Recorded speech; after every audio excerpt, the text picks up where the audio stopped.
So what's up mga kumag, I'm back ang inyong online judge, walang iba kundi Judge Jinan. Okay guys, balik tayo sa mga request nyo nung mga nung January at February pa, no. So ngayon, March na kasi ngayon. So ayun, marami pa tayong re-reviewin. Sobrang dami pa. Full pack pa talaga yung notebook ko. Marami pa akong hindi na-checkan. So kailangan natin trabahuin yon. And yun, sabi ko sabi ko ata sa post ko yon, or hindi ko alam kung saan ko pinost. Mapapagod pero hindi magsasawa at hindi tayo titigil. So yun, kita-kits on top, no guys. So yun, Batang Rebelde versus Akata. Shoutout syempre sa nag-request nito kay Cyan Sol. So matagal-tagal nang hindi ko nakita si Cyan Sol sa natin, sa channel natin. Sana andito pa rin siya, sana nanonood pa rin siya, sana nakasuporta pa rin siya. Kaya ayun, ito sana makita niya yung Batang Rebelde versus Akata, which is na request niya nung February pa ata to or nung January. No, not sure kung December or what, pero naka-schedule siya ngayong February, pero dahil nga sobrang may mga siningit tayo, no, naurong yun. Pero yun, gayon pa man, lagi ko sinasabi sa inyo, matatagalan man yung mga request nyo, pero I'm sure, no, na mare-review natin lahat yun. So ayun, Batang Rebelde versus Akata. Shoutout ulit kay Cyan Sol. So huwag natin patagalin to, umpisa na natin to. Let's go. Batang Rebelde, pinili nyo mauna si Akata. Pakinggan natin, pagbabalik din. Let's go. Unang bana at Akata. Yo! Kumusta? Mga dapat di na kinukumusta. Malamang wala namang nagtataka kung ba't may nawawala. Cause of death, battle rap! Yan ang huli na kataga. Ayaw na ni Onyx ng rap game, wag nang gambalain pa. Nag-aaral siyang mabuti, so say hi! Kaya kata! Angko rito, alas tornilyo, mula sa dimensyong nakakadiri maging tao. Straight from the country ng mga bayani ay alipin. Mga paghihirap na mayayaman ang ginagawang sisihin. At panong pa ang rebelde na tumatandang iyakin. Oh well, yun daw ang reality, sabi ng mga normal na baliw. Ako'y napapangiti habang sa kanila'y naaaliw. Ako ba ang tangi o ito ay salamin? Nasa loob ako ng TV. Sa akin kayo nakatingin! Mga praning na naaaning sa pagbahingat, shing! Mga tukoy na sa laring nagbabalik matching! Sa konting ubo, nangangatog na mga takot na magsilaho sa gawa-gawang mundo!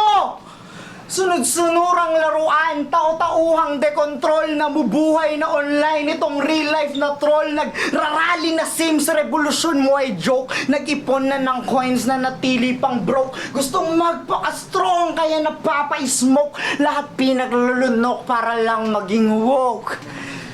Naniwala sa amats, realidad daw ay hoax, delusion of grandiose na uwi yung bugok. A junkie in denial, sumobra na sa dose, naging emosyonal at nag-self-diagnose. Depression is real. At hindi ito joke. Kada 40 segundo, umaangkat ang sundo. Tapos, maririnig na awit, iyakan ng artista. Aarteng masakit ng uli lang, sandali lang. Magluluksa-luksaan, pamilyang kunwarian.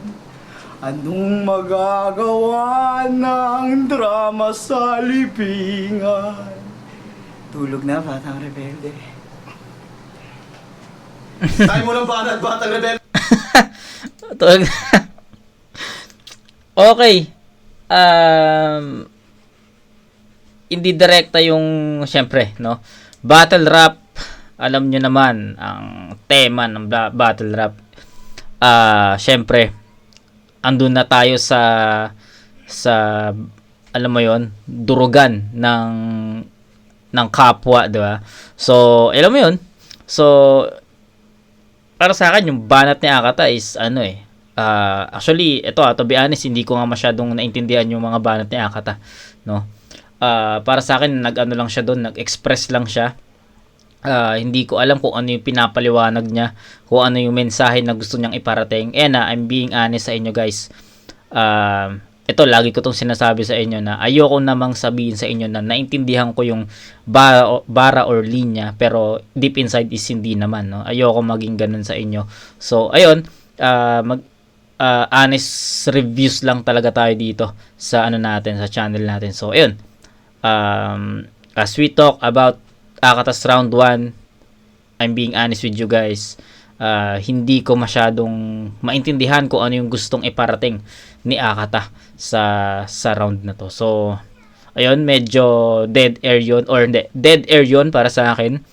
Hindi ko alam kung gusto ba niyang pumuntos, gusto ba niyang magkaroon ng linya na solid para kay BR, pero sa tingin ko is hindi siya naging ganun ka-effective, no? Kung meron man siyang punchline para kay BR, para sa akin is hindi naging ganun ka-effective yun. So, I think ayun lang yung masasabi ko dito sa round 1 ni Akata. So, sa mga mag-a-agree sa akin, mabuhay kayo. Pero sa mga kontra naman, so props pa rin naman sa inyo sa mga kontra, kasi syempre naintindihan nyo yun for sure. Yung mga kontra sa sinabi ko is yung mga nakakaintindi dun sa mga bara ni Akata. So, hindi tayo magkaparehas, okay? Kasi kayo, naintindihan nyo, na-appreciate nyo yung round 1 ni Akata. Ako kasi, hindi ko naman sinasabi na hindi ko na-appreciate yon, pero hindi kasi ganun siya tumatama para sa akin kay Batang Rebelde. So, sabi ko nga, since battle rap to, kailangan tumatama yung mga suntok mo sa kalaban mo. So, yun, sana nagets nyo yun, no? So, hindi ko din disregard yung returns ni Akata, pero may kino-consider lang ako since ito ay battle rap, no? Nakulangan lang ako sa mga direct punches, haymakers, solid na punto. Di ko rin maintindihan gaano yung mensahe na gusto yung sabihin ni Akata dito. So, ayun, yun lang. So, kung naintindihan nyo yun, hindi na ako. Kung naintindihan nyo yung bara ni Akata, so, props sa inyo guys, props sa inyo. Respect sa inyo. Sa mga sang-ayon naman sa akin na is hindi ganun kadirekta yung mga suntok ni Akata dito, props din sa inyo at maraming salamat. So, round 1 tayo ni BR. Pakinggan natin. Una si Sir Deo. Tangina talaga. Nagpalit pa ng pangalan. Desperado talaga. Ak daw pero mali yung spelling. Baka atanga. Pero tinanong niya ako kung may katipa daw ba akong bumatel. Sabi ko depende kung sino yung kakamot. At nung nalaman kong siya yung makakalaban, ako yung napakamot. Pero September 19, Batang Rebelde versus Nico Nakor. Yung feeling king na walang panlasa sa paggawa ng rhyme scheme. Mamagaman lalamunan ito sa kakasigaw. Yung delivery wala pa rin dating at timing. Mananakit katawan mo sa bawat punches. At kapag ito'y naglanding, magmumukha kang punching bag sa... Teka, ulitin natin. Ang sabi ko, walang panlasa, magang lalamunan, pananakit ng buong katawan. Hanapan nyo na to ng vaccine dahil tong feeling king na si Nico na koronahan ng COVID ngayong 19. At dahil yun kay Sir Deo. 2 taon, wala akong battle. So, yun, reference ni Batang Rebelde dito, since quarantine battles to, 2019 I think, COVID, no? Ito yung kasagsagan ng COVID. So, ginawa niyang reference yung COVID-19 dito, yung mga symptoms ng COVID-19. So, yun, naintindihan natin yun sa part na yun. So, yun. Na koronahan ng COVID ngayong 19. At dahil yun kay Sir Deo. 2 taon, wala akong battle. Pero ako'y nanatiling sick and skilled. 2 taon mo akong ginutom, Arik. Tapos bibigyan mo ako ng kiddie meal, tubong ulongga po na MC. Pero wala tong skills na taglay ni Easy Meal, pero madali lang siyang gawing laman tiyan. At dun ka lang magiging Easy Meal, pero hindi kita minamaliit. Siguro meron ka lang complex ni Napoleon, yung pauso mong Nico's Inferno. Tangina, sobrang weak at corny nun. Mga isip bata lang ang magsasabi na si Nico Lodi yun, kasi yung mga banat mo pambata, Nico Lodi yun. Deep inside. Okay, Nicolo Dion. So, yun yung mga cartoons na, ayun, sila SpongeBob, sila ano pa ba yung Nickelodeon. Hindi kasi ako lumaki sa Nickelodeon eh. Pero ang alam ko lang talaga SpongeBob, ano pa ba? Jimmy Neutron ba is Nickelodeon? Not sure. Pero ayun, ang sinisigurado ko lang syempre SpongeBob, no. Isa sa mga sikat sa Nickelodeon na mga na movie or mga cartoons, yan. Mga pambata. Tangin na sobrang weak at corny nun. Mga isip bata lang ang magsasabi na si Nico Lodion kasi yung mga banat mo pambata, Nico Lodion. Ganda nun. Ang ganda ng laro niya doon. Inside sa Kampusi, dapat pangalan mo Nicole Odion. Kasi wala kang bayag na mag-freestyle, ikaw ay ubod ng duwag. Nung round 3 mo kay Crazy Mix ng Blind Rhyme, di ba nakalimot ka ng yung bars? Kaya oral sex sa PWD yung eksena nun na tumambad kasi blowjob sa disabled nung nag-choke ka sa bulag. At nung huling laban niya, sabi nito, bas baliw ka na ngayon eh. Sabi nung huling laban niya, babang, babang, babang, babang. Tangina ka talaga, Nico. Magtinu ka na. So tignan mo, sobrang payat mo na. Konting baliktad na lang sa payat, patay ka na. Presidente siya ng Central Luzon. Pero mula nung huling laban niya, hindi na nagpakita tong lintik. May present sa president, pero bakit absent ka lagi kapag may event? Kaya mapabattle o tungkulin, hindi ka naging magaling, pres. Sa iyong pagmamalalim, pres, ay wala ka rin na-impress. Kasi wala kang bagong pakulo, estilo mo'y pawang malamig, pres. Kaya hindi ka tumatatak kasi wala kang tanga na heat press. At pres, in peace kay Chadwick Boseman, na namatay sa colon cancer. At kung paano ko siya iuugnay sa'yo, ay patunay na ako ang mas malikhaing writer kasi yung grupo mong Armaletra ay parang karakter niya dun sa Marvel kasi ikaw ay pan-terorista yung pangalan pero wak-anda lang bar sa battle. Kaya Nico B, humble. Kung pwede wag ka nang mahangin at mag-angas. Nico B, humble. Maging mapagkumbaba ka sa lahat. Nico B, humble. Bangko mo'y wag sa ere iangat dahil tulad Nico B, toli ka ba matay mo hindi inaasahang pagbagsak. Tayo, follow. Okay, so bibigyan ko ng 9-7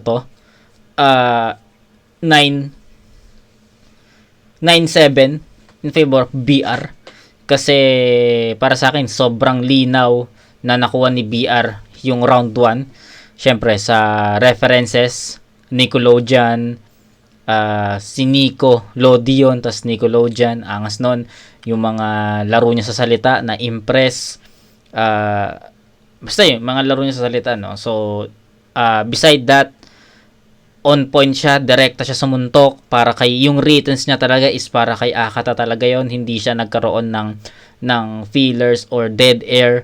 Para sa akin, kasi, ang hinahanap ko talaga is yung punto yung punto, yung direkta talaga sa kalaban. So, which is, ayun yung wala.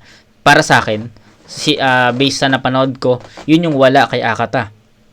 Hindi siya masyadong nag-focus sa mga solid na linya, hindi siya nag-focus sa mga direct punches, ayun broad statements, may mga gusto siyang sabihin na para sa akin hindi ko masyadong maintindihan yun. Yun yung naging salpukan ng round 1. Pagdating sa round 1 naman ni BR, ayun, on point, word plays, punches, diba? Jokes, andun yung jokes, no? So, ayun, pagiging well-rounded, pinakita ni BR dito, pero hindi ko pa rin siya kayang i-perfect 10 or bigyan ng perfect 10 kasi may solid pa. Alam ko may mas solid pa na linya na kayang i-generate si Batang Rebelde. Pero, overall, ang ganda ng execution ni BR, no? Ang ganda ng mga transitions niya. Gustuhan ko yung performance, and 9-7 in favor of BR. Ang banat kay Akata, pakinggan natin. Pinapatulog ka na nga eh. Pinilit mo pang dumilat. Pwes sumama ka sa walang balikan na pagmulat. Tirik mata, tila batang hinainan ng droga, mapapasama ka sa pagsama mo, tropa. Magtitrip to addiction nitong anak na napabayaan, ito ang direksyon ng mga wasak na tahanan. Welcome to Freeway! kung saan ka masisiraan ng bait, ng buhay at ng lahat-lahat. Yung sakit, kalungkutan, didikit sa yung balat. Magtakip man ang unan, iiyak pa rin tiyak. Lilipasan ng umaga at pagising ay problema na agad. Palakpakan ang mga huwaran at mahusay na magulang. Ito po ang hantungan ng mga pabayanin yung kantutan. Mga rebeldeng kabataang pupulutin sa kangkungan. Ito na ba ang dinigma ng mga lolong diitak nagre-rebelde pagkat di pinayagang mag-rap? Shit! Sa tahanan nililihim ganyang pagiging rapper. Parang baklang di makaamin kasi tatay niya gangster. Di ba meron kang album? Tiyagong Puyat yung title. First track, nagka-nightmare shit, sobrang hassle. Pinulikat lang yung muscle, naniwala na sa monster. At yun ang naging obra maestra nitong walang tulog na rapper. Na naginip kang may mumu, hindi ka na nag-sleep. Yun ang dahilan pare kung ba't yung album mo ini-skip. Ba't di ka na lang kasi mandis para lang maka-hit? Mag-produce ka ng hate para lang maka-eat. Mag-habol ka ng AdSense sa may content na shit. Magsulat ka ng nonsense, magsayang ka ng beat. Yeah! Kung ano Okay, mas direkta to. Mas direkta naman yung round 2 ni Akata, no? So, nagugustuhan ko yung mga banat niya dito.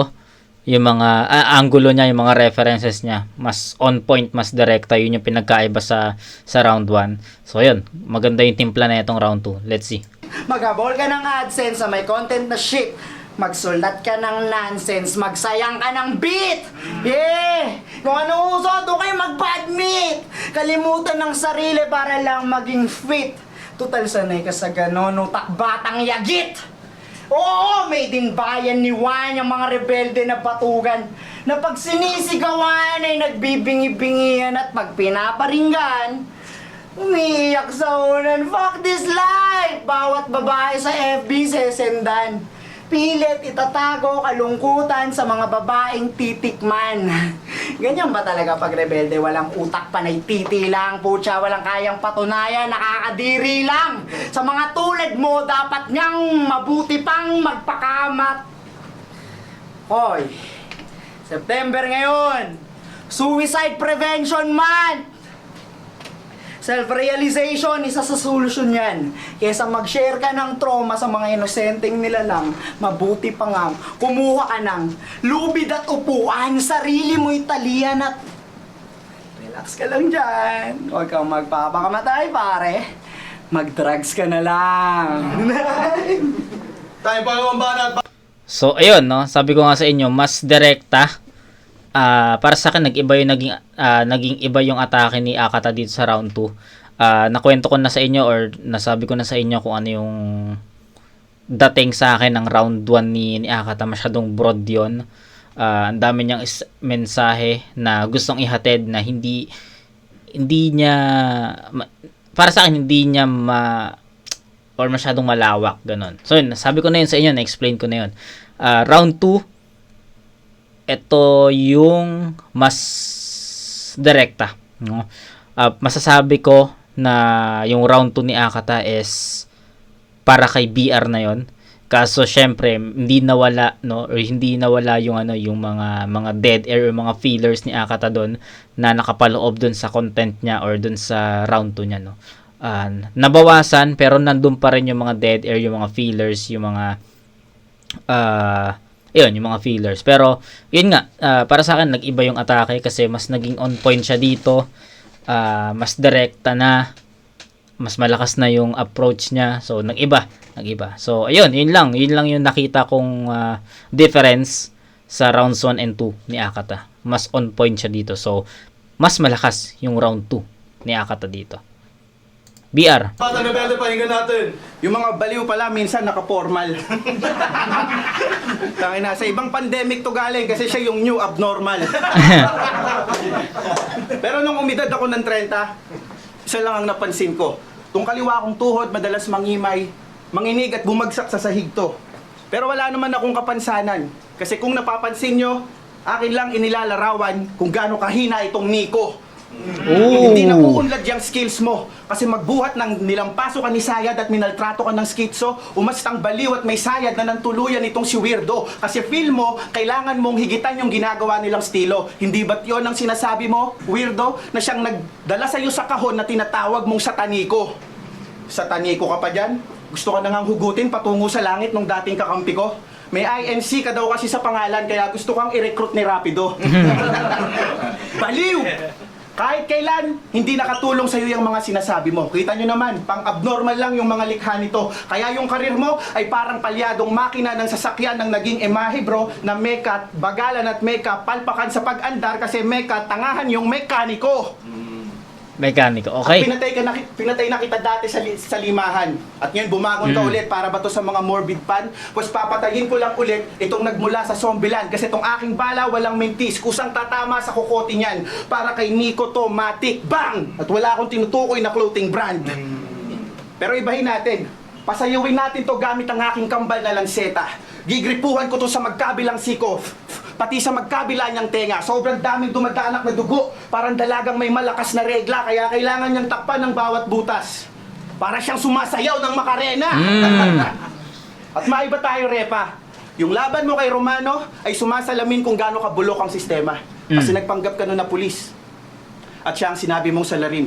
Kunwari aapir, pero sa bulsa niya may nilagay kang palihim. Sabay pakita ng ebidensya sa presidente. Sipsep parang yung ranggo'y pataasin, kaya yung tagumpay mo kay Romano ay hindi nangangahulugang ikaw ay magaling kasi ganun lang talaga dito sa Pilipinas. Pinapalusot yung mga nagtatanim. At ako ang iyong karmang malagim. Kaya patalim sa magkabilang pandinig at paningin upang hindi na makita at makarinig sa palakpakan at pagdidiwang nila. Tanggalan ng dila upang wala kang malasahan na serbesang dala ng aking mga inimbita. Sakalin sa ilong hanggang wala kang maamoy na sariwang hangin at di ka na makahinga at tanggalan ng dalawang palad para wala kang masalat na sandata at makaganti pa. At ngayon, kung sinundan nyo yung skema, ay malalaman nyong talaga na hindi siya makakaranas ng tagumpay dahil tinanggalan ko siya ng 5 pandama. Yeah! Uling banat ni Akata. Okay. Okay. Medyo nahirapan ako sa round 2. Kung yung round 1 nakapag-decide ako agad. Sobrang bilis ng decision ko sa round 1, 'di ba? Na parang sinabi ko right after ng round 1 ni BR, sinabi ko bibigyan ko to ng score na ganito eh. So nakapag-decide ako agad. Pero pagdating dito sa round 2, medyo nahihirapan ako kasi di ko alam kung ibibigay ko ba siya kay Akata, hindi ko alam kung ibibigay ko ba siya kay BR, hindi ko alam kung itatabla ko ba siya. So ayun, bigyan muna natin ng konting explanation yung round 2 nila parehas. Pero ayun nga, going back, round 2 ni Akata, kung ikukumpara ko siya sa round 1 na performance niya, di hamak na mas malakas yon. Mas nagustuhan ko yung round 2, mas on point, mas direkta, mas pumupuntos, mas klaro na yung mga punches. Masasabi kong para kay BR na talaga yung mga returns ni Akata doon. Then fillers, dead airs nabawasan. So ayun yung mga yung mga sinabi ko, ayun yung mga magagandang nangyari sa round 2 ni BR kasi ni Akata kasi nga nag-iba talaga yung naging approach. Okay? Pagdating sa round 2 ni BR, parehas yung round 1 and 2 hindi ko siya describe kasi para sa akin parehas yung round 1 and 2 ni BR. Kung ano yung naging atake ni BR sa round 1, ayun din yung naging atake niya dito sa round 2 no. Nagantay ako na mas lumakas, nagantay ako na since lumakas nga yung Nico o yung Akata sa round 2. Syempre nagantay ako ng ng may bababang enerhiya or may tataas na enerhiya. So parehas ko inantay yon, ups and downs, pero nangyari naman is hindi naman bumaba yung enerhiya ni BR no. Kung ano yung tinapos niya sa round 1, yun yung inumpisahan niya sa round 2 at yun din yung tinapos niya sa round 2. So ayun, andun pa rin naman yung mga wordplays niya, andun pa rin naman yung mga punches niya, and yun nga, yung writtens ni BR and para kay Akata talaga yon. So, I think lamang pa rin si BR sa performance kasi mas nagustuhan ko yung performance niya all throughout no, from start to finish, no. So, siguro own preferences ko na lang yung sa round 2. I'll give it to BR pa rin sa score na 9-8. Lumakas yung Akata sa round 2 from round 1. Pero andun pa rin kasi yung mga yung mga flaws Andun pa rin yung mga flaws. Pagdating sa round 2 ni BR, ito mabilisan na lang. Pagdating sa round 2 ni BR, na reciprocate niya or na duplicate niya yung round 1 and 2. So I think masasabi ko na same talaga ng level yun at ng intensity yun. Andun pa rin yung wordplays, andun pa rin yung jokes. Yun, pagiging well-rounded, pinakita pa rin ni BR yun dito sa round 2. So it's a 9-9-18 para kay BR, tapos may 7 and 8 si Akata. So 18-15 ahead ng 3 points si BR. May round 3 pa, hindi pa uli ang lahat. Let's go. Pakinggan natin. Ay, hindi nagpa-process sa utak yung mga sinasabi mo. So, sorry. Batang rebelde, gising ka pa pala. Meron akong dala, i-score ka ba? Meron akong droga! Realidad ang tawag. Nananatili na bangag lahat ng tinamaan. Nag-reality reformat at lahat naging comedian. Para maging normal, kailangan mo obedience. Manatili kang online, mag-update ka ng profile, believe in those lies, mag-hallucinate ka whole life. Remain disconnected. Social distancing is a must. Mental health infected. Going bandage ang mask. Face mask my ass! Dagdag basura yan sa dagat. Masyado nang fucked up. Tao na mismo ang kalat. Hindi mo ba nakita? Kailangan mong dumilat bago ka mabulag. Para umayos ka bilang tao, kailangan mo ng ethics at morals. Parang ethics sa oral, sumubo ka ng titi ng formal, magmalaki ka bilang human, bilang nakakadiri na mamal, dito sa planetang kung saan ang human arrival is the greatest scandal! Pinamumunuan ng mga buhayang nagmula... Okay. Putulin ko lang saglit. Yung atake ni Akata dito is katulad ng round 1 niya, no? Hindi ko pa naririnig or hindi pa para kay Batang Rebelde yun. As a whole pa yun. So, yun, siningit ko lang. Dito sa planetang kung saan ang human arrival is the greatest scandal! Pinamumunuan ng mga buhayang nagmula sa lahi ng reptile. Itong mga tupang may pulang neckline. Mula sa pagmulat nakaprogram hanggang bedtime. Kung di ma-visualize, malamang nakasara ang kanyang third eye. Pinyal grande gumagana, may sira pa amigdala, napakahina ng aura, nakablock ang mga chakra. Kung naaaligaga ka, manalig ka sa ganja, at huwag kang maniniwala sa reseta ng Big Pharma. Alam niyo ba kung bakit? Ngayon marami ang takot. Pagkat may ginawang sakit upang magbenta ng gamot. Lahat to kahibangan, pipili ka lang ng pwestuhan. Malaya ka na gumalaw sa realidad mo na kulungan, kung saan pagdidiligan mo ng iyong mga patawang luha, habang dahan-dahang naluluma inyong mga katawang lupa. Ano gusto mo? Mas malakas pa na tama yung sagad na amats, may the end is near kang maisusulat. Pues maniwala ka kay God. Magdasal ka magdamag, yung mataimtim sagad, at pag sumagot na siya, baliw ka na agad! At para sa mga sensitibong tupa ako ay patawarin. Wala akong pakialam sa inyong mga feelings!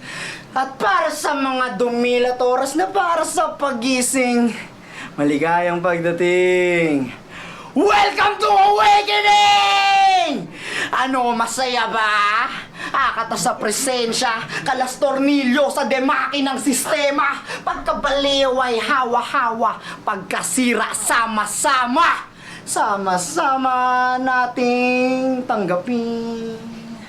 Ano man ang mangyari, batang rebelde, uuurin ka lang din. Tayo muling bana at batang rebelde. So ayun no, hindi na dumating yung inaantay ko. Kasi syempre nag-aantay ako ng isang solid na ender or solid na haymaker para kay Akata. Kasi lumakas na yung round 2 eh. So akala ko pataas na yung enerhiya pero hindi pang battle rap or hindi pang battle yung Riddance niya eh. Nag-express lang siya ng statements dito sa yung rounds 1 and 3 ni Akata. Statements lang phrases lang na may patungkol sa ganito sa ganyan no. So hindi 'yon para kay BR. Yung round 2 nakitaan natin ng pag-angat ng enerhiya kasi pumupuntos na si Akata doon pero para sa akin hindi pa rin yun enough. So ayun, yun yung sabi ko nga sa inyo, hindi ko dinidisregard yung writtens ni Akata. Maganda yon pero since battle rap, flip top to, kailangan natin makita yung eagerness para manalo, yung ganda nung mga punches na nakalatag para sa kalaban mo. 'Di ba? So yun. Pero yun. Maganda yung pinakita ni Akata sa rounds 1 and 3 pero kung puntos or punto lang yung pagbabasehan natin, solid yung round 2, round 1 and 3 medyo kinapos yun sa mga haymaker or punches. So yun, bigyan ko na to ng score, isi-7 ko yung Akata sa round 3. So 7, 8, 7, 22, I think that was 22, that is 22. Tama, 7, 7, 8, 15, 22 points all 3 rounds kay Akata. Si BR merong 18 kanina. So tignan natin round 3. Rebelde, pakinggan natin. May sinabi siya tungkol sa may human arrival. Narinig ko kanyang sinabi. Pero alam mo, buddy, wala akong rebat doon, kaya pasok tayo sa round 3, game. Nung napanood ko si Looney, batas, dalawa target sa... Gago. Nung napanood ko si Looney, batas, dalawa target sa liga, woo! Naisip ko na gusto kong sumali. Gusto kong matutong sumulat ng bars at mga bersong pang-atake. Gusto kong magkaroon ng talino, skills, humor, at talent sa pakikipagdebate. Hanggang napanood ko tong putang inang baliw na to at naisip kong hindi pala yun importante. Kasi puro yabang lang to eh. Kasi sabi mo kay Tukel, sa sobrang laki ng bahay ko nung pumunta ka, naligaw to. Palakihan ba ng bahay ang gusto mong weirdo ka? Pues wala ka sa bahay ng lolo ko kasi nandito ka. Wordplay. At nung laban mo kay Serdeo, sabi niya, mayaman ako, kaya ngayon Wala ka sa bahay ng lolo ko kasi nandito ka. Okay, so alam mo yon. Sa mga nakaintindi nun, props sa inyo mga pilosopo bars. lolo ko kasi nandito ka. Wordplay. At nung laban mo kay Serdeo, sabi niya, mayaman ako, kaya ngayon nandidis sa akin, hindi ko pinapansin. Bro, puta Brad, ganun ka kayaman? Talaga? Seryoso, hindi? Nakabili ako sa sarili mo. Wala akong pake. Tangin ng toto mo. Sumasabat. Halatang masakit yung sinasabi ko kasi nagre-react. Aray. Sumasabat ka pa, may patakaran na tayo sa liga. 300 na nga lang TF mo, babawasan pa ni Anigma. Pero magre-rebat yan, sasabihin nga niya, mayaman siya. Sasabihin niya, BR, mayaman ako, marami akong pera, tangina mo. Pero paano mo yun gagawin? Tapos na yung round 3 mo. Balik tayo dun sa laban niya kay Serdeo. Aminin mo lang na bakla ka na since day 1. Pag hinanapan nyo to ng disc ba kay Shernan, walang link na maisasend yan. Sa status mo na wak, ikaw pa yung naging choosy at maselan. Presidente ka ng World War, pero bakit wala kang word na naibato nung nagsimula ng war si Shernan? Tapos sumunod niyang sinabi, diss nyo ako? 'Di ba? So sa ano pa lang sa writtens pa lang alam natin or kitang-kita niyo na lamang si BR dito kasi mas on point talaga siya, mas yung writtens niya is para kay Akata lang talaga. So doon talaga ako nagbe-base eh. Even walang gaanong malalakas na suntok si BR dito, yung mga pasundot-sundot niya is score yun. Kaya lumalamang na ulit si BR dito. Wak, ikaw pa yung naging choosy at maselan. Presidente ka ng World War, pero bakit wala kang word na naibato nung nagsimula ng war si Shernan? Tapos sumunod niyang sinabi, diss nyo ako? Para saan? Napakain nyo ba pamilya nyo? Tang ina mo. Check lang natin na si Shernan may YouTube channel yon na kapag kumita maraming peso. Kaya yung pag-aaral ng anak niya malamang secured na hanggang kolehiyo. Umamin ka na lang kasi na hindi mo siya kayang sabayan ng berso sa berso kaya mapa daddy duties o rap game binadibag ka niya pareho.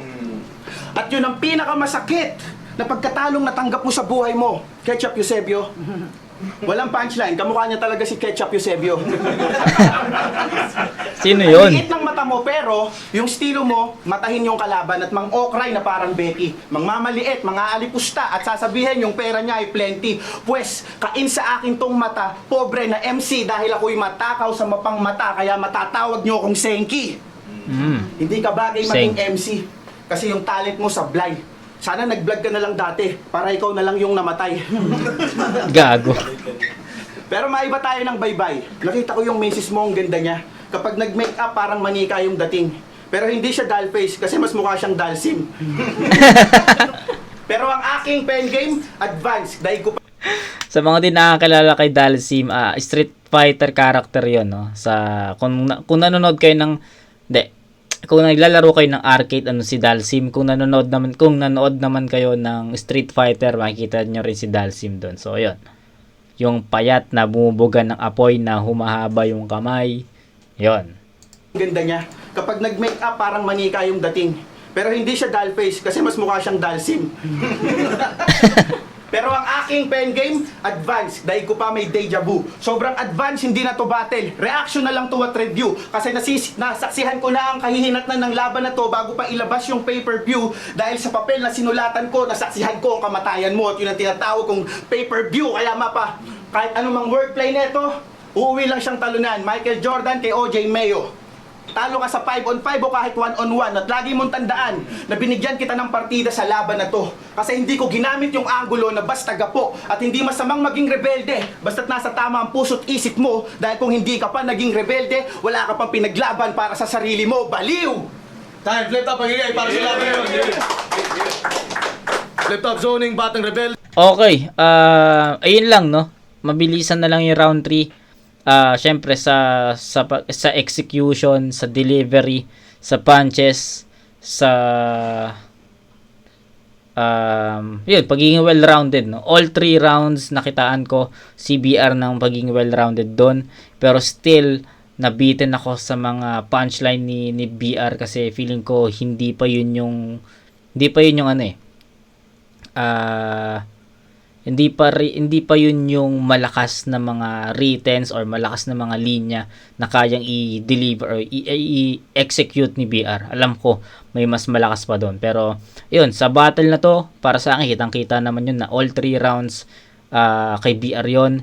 Mas direkta, mas naalog niya yung Akata doon, even iba na yung pagkatao ni Akata, hindi na Nico kasi nga since Nico yung before, 'di ba? So naalog niya pa rin yung Akata dito. Yung writtens niya is para kay Akata talaga, unlike kay Akata na masyadong broad at hindi para kay BR yung rounds 1 and 3. Para sa akin So yun lang naman yung opinion ko sa battle na to. So all 3 rounds BR sa maraming elemento, sa maraming aspeto na nabanggit ko na yung mga aspeto na yon or mga elements na yon. 27 points para kay BR, 22 Akata. All 3 rounds, BR. Delivers, Akata magingay sa pambeses. Tungurado, 5-0. Magingay tayo lahat para kay Batang Rebelde. Pero welcome back sa alang pareho. So, ayun, no? 5-0, malinaw naman yun. BR. Kakaiba rin yung laban na yun.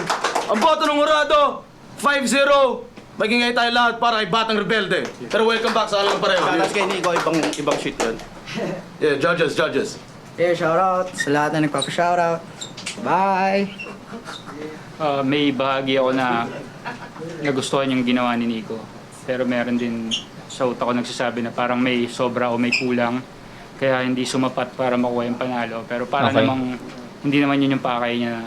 Kaya pumunta siya rito eh. Kaya binota ko si Batang Rebelde. Okay. Yo, Koala Dope Music, check yan sa Facebook. Batang Rebelde versus Akata Nico. All 3 rounds para kay Batang Rebelde. Actually, maganda yung style ni Nico. Pero syempre, battle-wise, kailangan pakita mo ng skills yung kalaban mo. Yes. Or directly dapat sa kalaban mo. Yes. Siguro mas maganda yung style ni Nico, pilalagay niya sa track. Yun lang. Yeah, Duma, binigay ko yung boto ko kay Rebelde. Pero round 1, binigay ko kay Nico kasi bago yung estilo naman sa pandinig ko. Konti lang naman nilamang ni Nico pero para sa kanya round 1. Round 2, iniwan na siya ni Batang Rebelde dahil dumidiretso na yung mga suntok ni Batang Rebelde sunod-sunod na. Tapos nung round 3, napabilib niya pa ako na hindi siya distract, lumabas yung freestyle tapos nabalik niya yung sulat. Kaya yun, Batang Rebelde. Yun, C9. Yun, Batang Rebelde versus Sakata. Unang-una, props kay Sir Nico kasi halos kitang-kita naman, nadala niya lahat ng kung ano yung baon niya ngayon, nagawa niya. Kaya tama. lang, battle talaga eh. Siguro round 1, patama kay Rebelde yun, pero the rest, yung round 2, round 3, para sa sarili na, kaya hindi na patama rin sa kalaban. Kaya round 1, Batang Rebelde, round 2, round 3. Round 1, Nico, tapos Batang Rebelde, round 2, round 3. Yo, lakas ni Nico, bigyan niya yung mundo. Tapos, malakas talaga si Nico lalo pag si Mama Mary katapat. Pero yun, binigay ko yung rounds kay, Batang Gagata si Lux. Ang tawa pa ni Lux doon, gagi. So, ayun, shoutout, no? Wala na ako masyadong sasabihin pa dito sa post-battle. Kasi malinaw naman, no? Klaro naman na kay BR talaga yung battle. So, shoutout kay Cyan Sol sa request na to. BR versus Akata. Sana nandiyan ka pa rin sa channel. Sana mapanood mo. Para sa'yo to at sa lahat ng viewers natin at subscribers natin. Thank you. Kita-kits tayo sa next na review mga kumag. Peace out.